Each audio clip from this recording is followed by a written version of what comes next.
We are taking our precautions for the devices that we are providing in the applications that we are using in the district, but we're also recognizing that students need a skill set to not only recognize strangers or potential dangerous people online, but also to recognize content that isn't well researched or authentic or true. It's a new set of skills. I think we are actively teaching those. We're not passively doing that. So we want our students, again, to use the new tools that they have to provide the best image of themselves, to have a positive global impact, and to make sure that they are using those tools and the tools aren't using them. You're listening to the smartsocial.com podcast. This is our District Talk segment where we interview district leaders to learn how they're keeping students safe on social media and ask them questions we get from parents all over the country. Hi, I'm Eric Conti. I'm superintendent for the Burlington Public Schools in Burlington, Massachusetts. We have 3,600 students across 6 schools, 4 elementary, a middle, and a high school. Superintendent, it's so great to have you here today as we highlight superintendents all over the country and we address parent questions, parent concerns. We would love and be honored to feature your insights here today to talk about how to keep students safe on social media so they can be successful and someday shine online when they're 16 and older on these devices that every parent wants to give them for all the right reasons. So we have so many great things to talk about here today.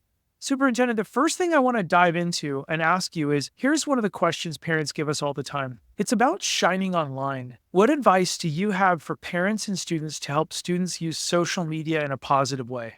Well, again, thank you for that question. I think it's something that we discuss all the time with parents. And what we say is certainly we need to be cautious, but we also talk about digital citizenship and the importance of students to have a positive presence online and for them that they can make a difference online as well. So we certainly have to be cautious and we have to protect our students, especially our younger students. But presence on social media also allows our students to have a global impact, and we want to teach them how to have a positive impact and a positive footprint, and again, be good digital citizens, because that's the world in which we live, and that's the world that they are going to be moving into.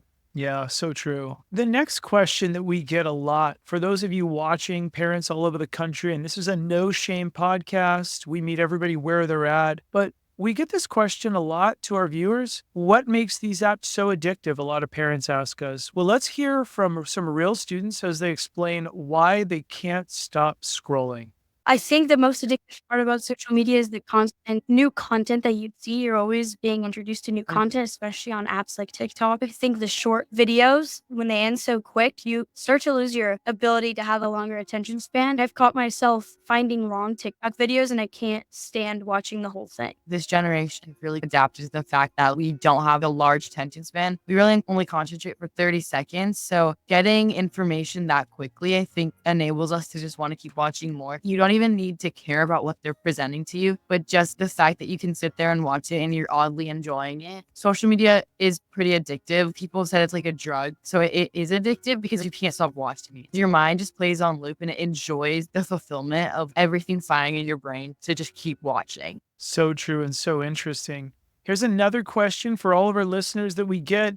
Is social media positive or negative for my kid? Let's hear from a student and why they think video apps are so addictive. Part of what makes social media so addictive is how the algorithms are based on using content to judge whether or not someone's worthy and using people's short attention spans to evaluate them as pieces of code, which also means that social media doesn't really care about your opinion, but really what keeps you on that platform longer, whether that's from likes, comments of engagement, sharing it to other people, or even just watching it through. The algorithm judges you as a piece of data and whether or not someone should be praised for being controversial or thrown away for not being exciting enough, even if they're pouring their heart and soul into the content. It is a heartless beast. When I spend too much time on social media, that can look like being happy because something really cool happened in my friend's life. They went hiking. A friend of mine saw snow for the first time a couple of days ago, and it can make me feel really happy and energized. But other times, it can just be really draining. It can be really negative. It depends who I'm following. It depends what's being posted.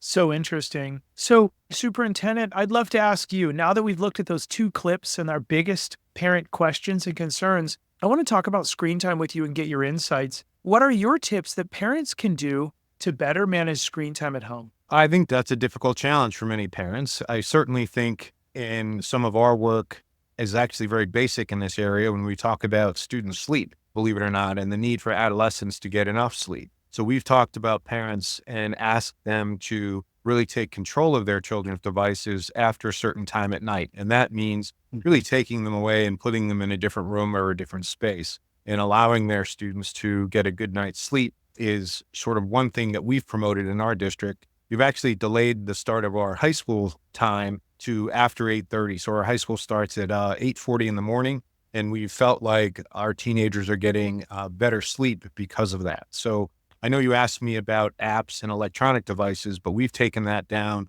in terms of student wellness to looking at sleep patterns and really asking parents to take control of their children's devices because we're providing them. We're a one-to-one district, and grades 6 through 12 are taking their devices home, school devices home. So we don't want to contribute to the problem, but we're trying to give parents those tools to make sure that something as basic as sleep isn't being impacted. Yeah, and you're so right on there because you're getting down to the bottom, the foundational level of what does a child need? They're going to need great sleep to feel trusted, to feel nurtured, to learn and explore and be curious and in a safe space.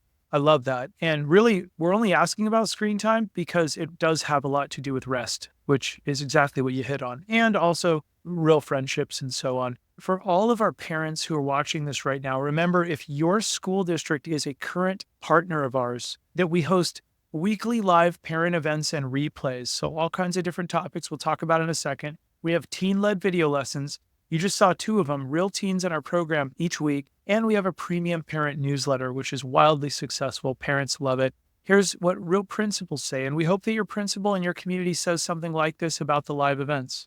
Josh, before we met you, we had 50 social media incidents per year last year. Now we're down to 5 incidents. I have more time to be a school principal again. Deron Wilson, Director of School Engagement, the 50 plus live events give our community 10 times the engagement because they have a chance to join on their phone without software on a date and time that works with their schedule, and there's a replay. And superintendents say, the dashboard gives me parent engagement data to share with my board and my district leadership team. All of this to bring people together. Remember, parents, we have a different major theme every single month. Lots of live events for you to join. Real parents say this: I learned that when my child shares something, the issue is likely larger than they first suggest. It's important for me to not over or underreact knowing this. Next, I found it very helpful to learn what is and is not considered cyberbullying, along with the types of cyberbullying messages. And I learned more about the social media that my kids want to use, as well as helpful tips to understand my teen's communication with her friends. We have hundreds of more live feedback testimonials from our live events from across the country. Parents, please join our next event. We welcome you. Districts, if you want to learn more about this, you can contact us as well. Superintendent, I want to dive back into a question we have around the topic of avoiding strangers and dangerous situations online. What is your advice to parents and also the students to avoid talking to strangers and especially avoiding dangerous situations online? Well, again, I think it's one of the skills we need to teach, one of the new skills we need to teach. I think digital literacy is something that is as important as any other skill that we've always taught. So knowing who's safe online and who's not, of course, we protect students ourselves. So if they're on a school provided device, we are filtering that content. We have a domain that allows students to communicate within that domain, but not outside of that domain. So we are taking our precautions for the devices that we are providing in the applications that we are using in the district, but we're also recognizing that students need a skill set to not only recognize strangers or potential dangerous people online, but also to recognize content that isn't well researched or authentic or true. So there's content that can also be very dangerous to students online. Giving advice for something that has no basis in fact may be something that is, again, just as dangerous for students. So again, it's a new set of skills. I think we are actively teaching those. We're not passively doing that. So we want our students, again, to use the new tools that they have to provide the best image of themselves, to have a positive global impact, and to make sure that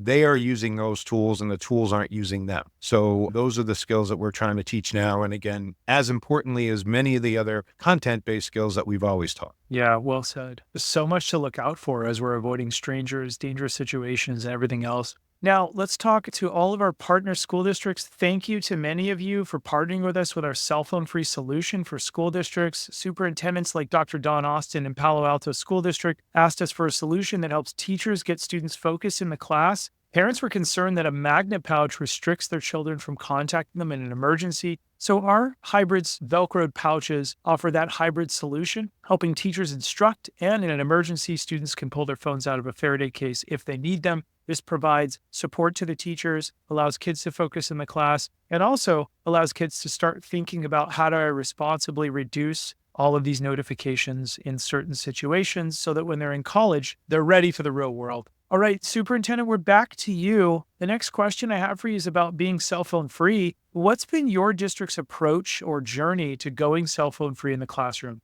I think currently we're just doing a lot of research on the topic. We're talking to students and teachers about it. So we are not a cell phone free district at this time. We are at the elementary level and at the middle school level, but at the high school level, our students still have phones. We are looking at potentially putting up some sort of almost like an old shoe tree where the students can put their phones in, but some students are very savvy. When I talk to my colleagues, they're taking in multiple phones. So we're really trying to figure out how we can engage students in their learning without the cell phone. And just as importantly, at least the research I've seen, is the social time, the social interactions that students need to have. So people are worried about their use of phones in class. But again, what I'm reading, it's just as pernicious to have the students sitting at a cafeteria table, not engaging with their friends, but just staring at their phone screen and during those social times as well. So we're really looking to talk to them about what sort of environment they want,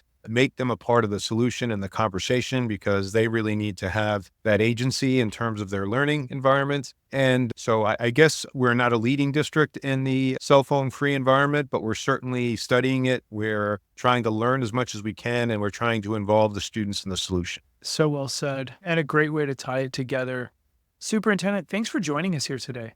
Oh, it's my pleasure. I enjoyed the conversation. Yeah, thanks so much. For all of our parents viewing, our district leaders, our partners, we at Smart Social love you. We want to make sure your kids are safe on social media so they can be successful. That means with the digital tools, the learning, the in the classroom, the old school writing, the new school tools, and so that someday they can shine online. That means that they're branding themselves in a positive way after the age of 16 so that their social media is their new resume. Yes, they're going to have an old school resume, but they're also going to know how an employer, a college, and everyone else might see them, especially an internship, because that's the first time that they get to actually work on something and start learning in the real world. We're here for you. And as the title of my book says, parents, remember to keep it light, bright, and polite whenever you're posting online because your kids are watching. We'll see all of you on the next episode. Have a great rest of the day. Thanks for listening to the smartsocial.com podcast. Smart Social helps parents understand technology and social media to keep their kids safe and successful. Be sure to join one of our weekly online live events to become the smartest parent on the block so you can keep your kids safe and protect their future. Also, don't miss our 450 plus online resources and replays you can watch on demand in multiple languages. Are you a school district wanting to unlock these resources for your parents? Reach out to us so we can protect your whole community each week. Have a great rest of the day, and we'll see you on the next episode.